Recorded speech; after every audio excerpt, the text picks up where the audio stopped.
Hello and welcome back to Traffic Talks. This is a bit late, but better late than never. I will say, as you know from the previous episode, finally have a proper microphone, and I was setting it up to record this episode, and I realized I've been doing it wrong. So upon realizing that, I was like, unbelievable, but okay, this is a lesson for another day. Let's just get things done. So here we are. Like I said, a bit late, but I'm finally caught up. The mental health series is up and done. The Halloween episode is done. And this is going up either on Tuesday or Wednesday, depending when I get it done. And I'm recording 2 episodes. So Monday's episode will be up and on time. That's a guarantee. I'm definitely getting my things together, which is part and parcel of what this exact episode is about. But we'll get to that. One update I did want to mention was going forward, things are going to get a bit more professional, if I can put it that way. I'm definitely getting into a proper routine and schedule around my podcasting. I have been looking at alternative ways to podcast, and I don't mean do the podcast itself. I've definitely been looking at ways to just streamline the process. I mean, this took me so long to just set up a microphone. I mean, that's a waste of time. If I do it right the first time and then get it done, move on to the next step in the process, that is streamlining it, making it easier for myself. I'm recording more than one episode at a time, meaning I'm batching it, so that in the long run I have episodes to edit, because that is the bulk of the work. Recording is faster, so I tend to just definitely want to get all of that out the way and rather spend time editing it much better. I do hope that it's been an improvement as of late. I did spend a lot of time on it, especially the mental health series, so I hope it is showing how much effort I am putting in. One thing I'm working on for next week is upping my Instagram game. It has been pathetic, so I know I definitely have to work on that. I'm going to be actually setting podcast goals. Like you all know, I said it last time, December, January and February are my party months, so I kind of want to either set my goals for my podcast beginning of March or end of November going in for next year, because there's a whole bunch of things that are coming up and I want to just be prepared. Like I said, I have half-written scripts that I need to get done, and then I need to actually record and edit and upload. But I am getting better at this whole thing, so this is just me proving to myself that I can do this, I can stick with it, and I can make it work. I have also been getting up really early in the morning, and I'm talking literally 5:30. I get up, I exercise, I shower and get dressed for the day. Then I go downstairs and make breakfast and maybe read a book, maybe watch something, maybe just chill, do a meditation. I've definitely been upping my fitness and health. So I definitely, like I said last week, want to end the year strong, and that has been helping me, and it's been the most difficult change mentally to get over, but physically it's been surprisingly easy, because I'm not a morning person. We've done the podcast on that. We know I'm not a morning person. So for me to actually literally have my alarm wake me up at 5:30, literally roll out of bed and then just move on to the next step in the process has been nothing short of a miracle, to be honest. But I'm definitely impressed with myself, and I do feel a slight change, especially positive going forward. That's all the updates I have for you. Let's get into the episode. So the title of this episode is Moving Along, and that is completely inspired by the song of 5 Seconds of Summer by the same name. And the song is about whichever one of the band members having this person in their life that they are constantly thinking about, and they constantly think, is this person moving on without me? Are they doing things? And at one point in the song, the guy is talking about, he's sitting alone at home eating breakfast, and he's wondering, is this person doing the same thing? So it's kind of sparked a thought in my mind, like, how often do we do that with other things and not do anything about it? So do we sit and think about things but never actually follow through? I did say I get up at 5:30 in the morning. Are you someone who's like, oh, I wish I could get up at that time, and then just never do anything about it?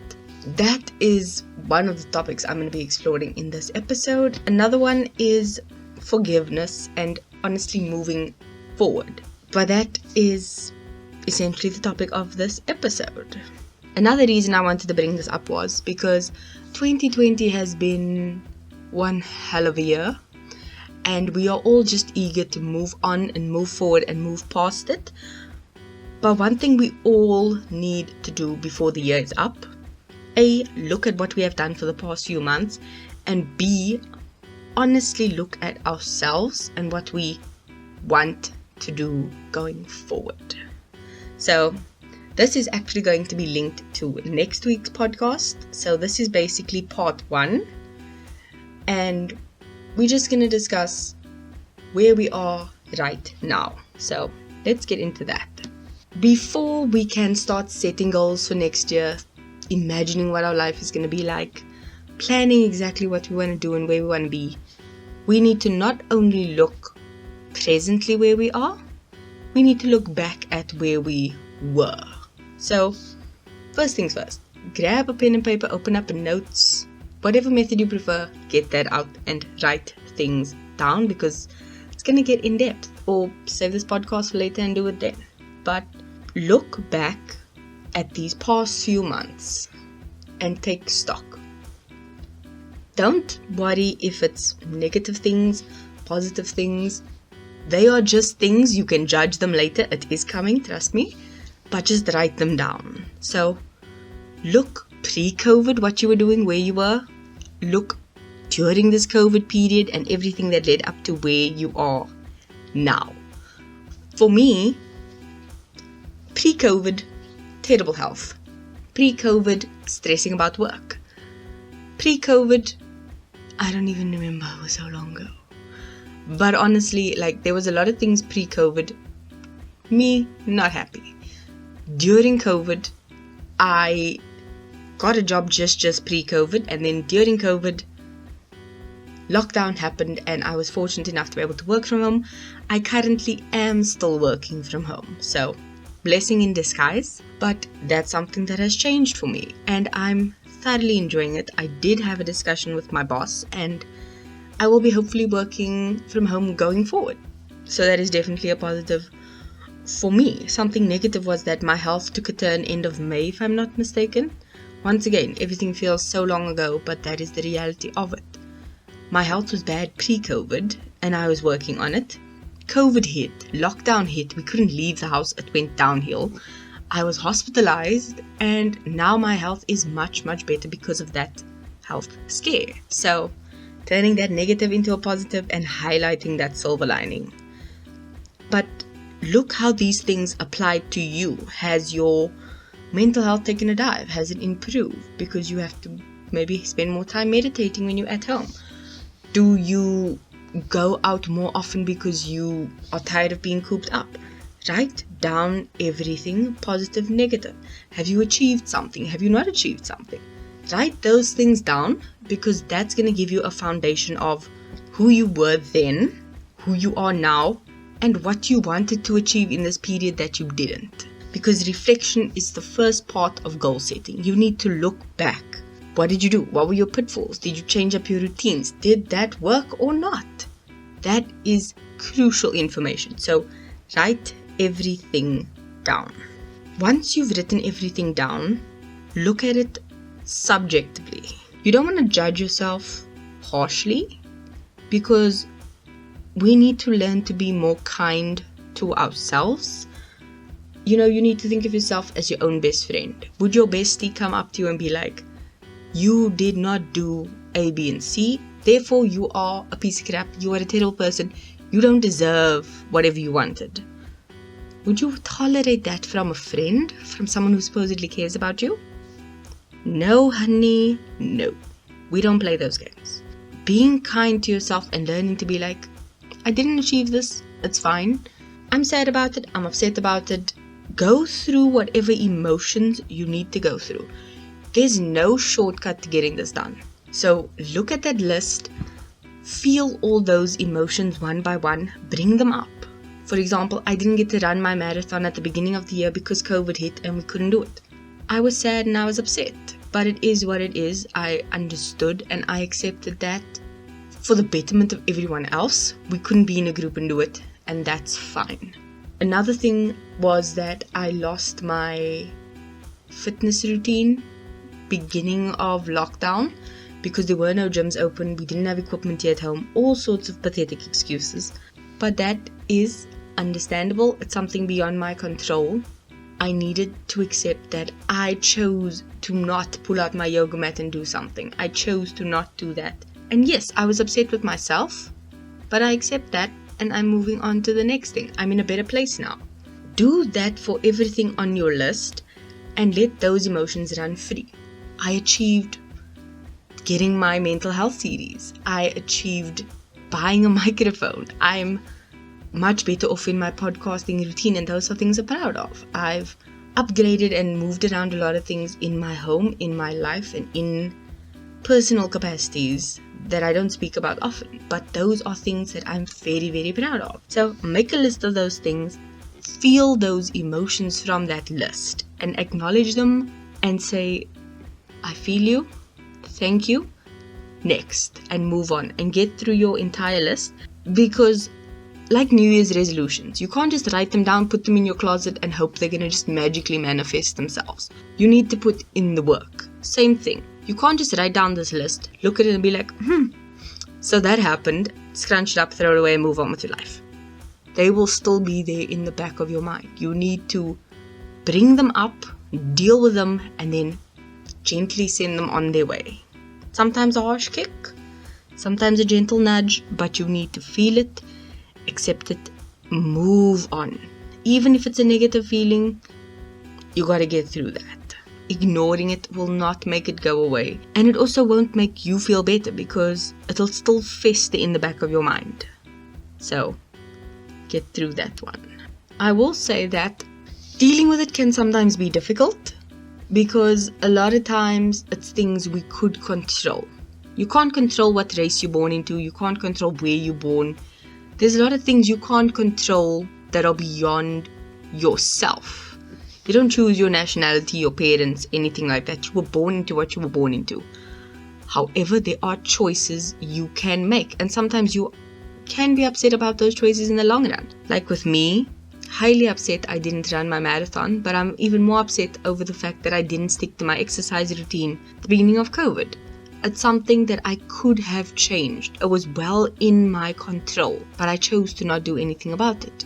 So I've had to accept it and move on. Just because we know it's right doesn't mean we actually do it. So it can be a bit irritating to realize that, if only I had just gotten up early and done that. Or if only I had thought ahead and did this. And that's fine. But now you at least know a solution to a previous pitfall.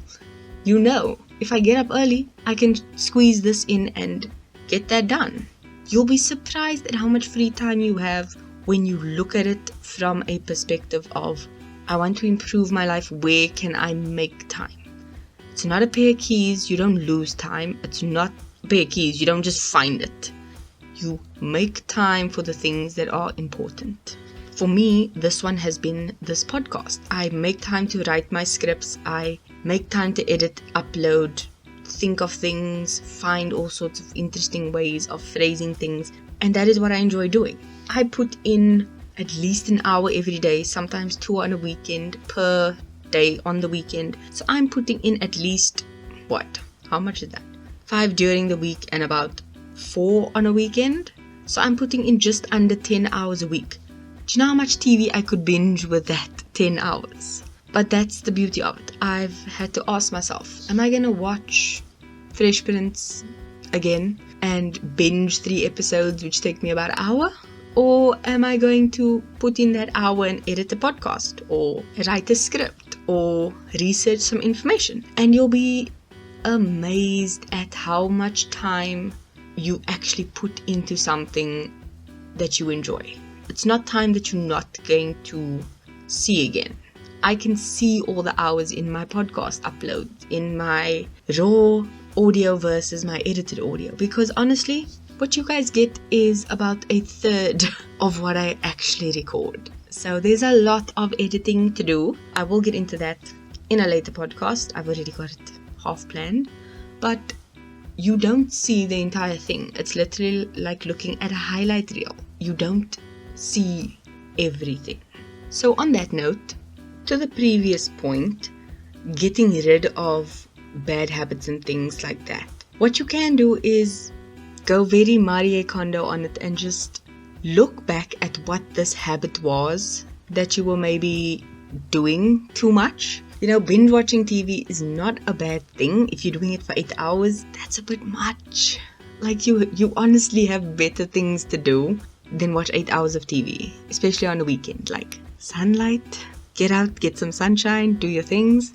But this habit, look at things objectively. How much time do you spend here? How much time do you spend there? What are you doing? What aren't you doing? What would you like to do? And if you maybe find that you have a bad habit of rolling over, scrolling on Instagram first thing in the morning, and you don't want to do that habit anymore, find something to replace it, or find an alternative solution to that time gap that you will make. But don't necessarily just look at that habit and be like, you were bad, naughty, you were bad habit, you gotta go. No, like Marie Kondo says, thank it for what it's done for your life and then say goodbye. Me, heavy procrastinator, which is why my podcast is literally uploaded on a Monday first thing in the morning, because I don't like to waste time on a Sunday. Sunday is my first day of the week. That is literally my first day of the week. I prep everything on a Sunday and it's a very intense day, but it's very chill. So I do everything very slowly on a Sunday. And if my podcast is ready to be uploaded and I can just upload it, write my description, move on with life, things are much easier for me because I have that, monkey off my back. But I had a point. I promise you I had a point. I just lost my train of thought for a sec because I had my mom laughing. This habit that you have, replace it with something good, but don't treat it like it's an evil ex that you just never want to see again. Thank it for what it's brought into your life, because even if you had it for a short time, it did bring something to you, whether it was a literal physical thing. So maybe you decided you wanted to do yoga, you bought a yoga mat, you never used it, but it's there. Thank it, pass it on, or actually just use it and make proper use of it. Things like watching too much TV. Yes, it brought you entertainment, but it also made you realize how much free time you have to actually do something better with. Thank it for that. Maybe cut down on TV, not cancel it completely. We aren't crazy people, but find a way to thank whatever habit that was for what it brought to your life, even temporarily, and then say, you don't have to go home, but you can't stay here. Party's over. Goodbye. Sometimes we have people in our lives who are only there for a season. They're only there for a little while and then we move on and they no longer almost apply to our lives, and saying thank you for your friendship for however long it lasted, but I think it's best we just part ways is something that you may need to do, whether it's someone who's toxic or someone who's just lingering.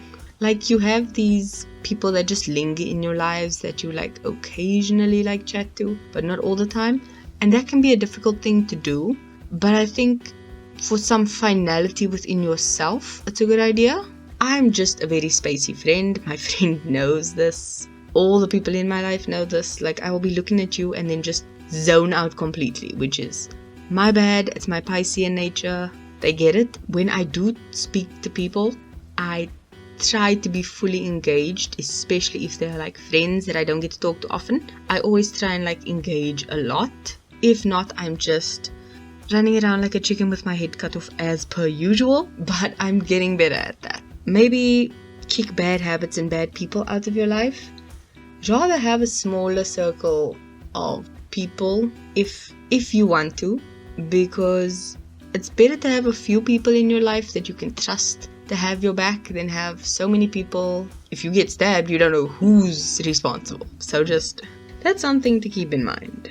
Speaking of stabbing people in the back, if someone does harm you, not literally, but more of an emotional kind of wound, forgive them and move on. And that sounds very how dare you? You don't know what this person did to me. I don't. But I'm not asking them what they did. I'm not asking you how bad has this person wronged you. I'm saying forgive them. Not for them, for yourself. Because the way I see it, someone who's wronged you is essentially them coming up to you and giving you a warm piece of coal in your hand and then walking away. You standing there with this burning piece of coal in your hand, festering. So you standing there, your hand is burning, it's scarring, it's in pain, and you are just angry. The moment you decide to forgive that person, that coal drops out of your hand. And you can assess the damage, you can see what needs to be done in order to fix it, and bandaged and move on with your life. That person's already walked away, but you're still standing holding that piece of burning coal. And it's not an easy thing to do. I have people that I still hold grudges against, and Lord knows, if I had to take over St. Peter's job and stand at those pearly gates, not many people would have the criteria to walk on through. So I know it's not an easy thing that I'm asking, but forgive those people, not for them. Like I said, they've given you the piece of coal and they've walked away. How long you choose to hold on to that grudge and to hurt yourself is a choice you make. You forgive them for yourself so that you can move on and be a better person. So that you can do more with your life instead of constantly thinking about, I'm eating breakfast right now. I bet that person's probably eating breakfast too. And then you just hate them. And then you hate breakfast. And then your day's ruined. No! Forgive them and move on. Because there's nothing worse than seeing someone you despise live the best life. So why not be that person? Forgive them, move on, don't hold a grudge, and feel like you're walking on sunshine because you don't have all these heavy things holding you back. You're just like, you are so unimportant to me that I've already moved on from what you've done. You think I'm still... Wait. You think I'm still holding a grudge against you for what you did then? I've moved past it. Is there nothing worse than someone coming up to you and being like, oh, do you remember when this happened? It's like, have we not moved past that? Are you that childish? Like, what's going on? Move on for yourself so that you can start your healing process. This is when you need to be selfish. This is about you and what's best for you. Take the time and figure yourself out. You are who's important and you need the right motivation. Doing things for revenge is never, firstly, satisfying, but secondly, is never the right motivation. You want to do things so that the end result is a positive thing, not so that the end result is a negative thing. You don't want to look good so that you can be like, I look better than you.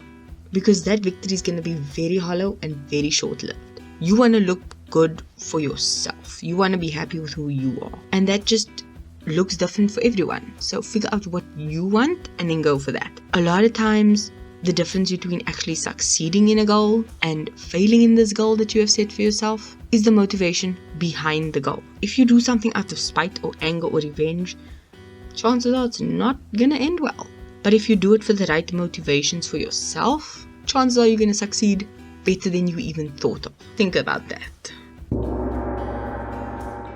So this episode took a bit of a dark-ish turn at the end, but I kinda liked it. I don't know why. The idea behind this was to actually just reflect on this past few months. Like I said, this is essentially the last month of my year. Or not last month, but last productive month of my year before we go into my unofficial party season. So I wanted to definitely just look back on what's been happening and, what we have been doing. One thing I want to say is the long and short of this whole thing was look back on the year, look at what you did right, look at what you did wrong, and figure out how to navigate it so that you don't fall in the same hole next lap.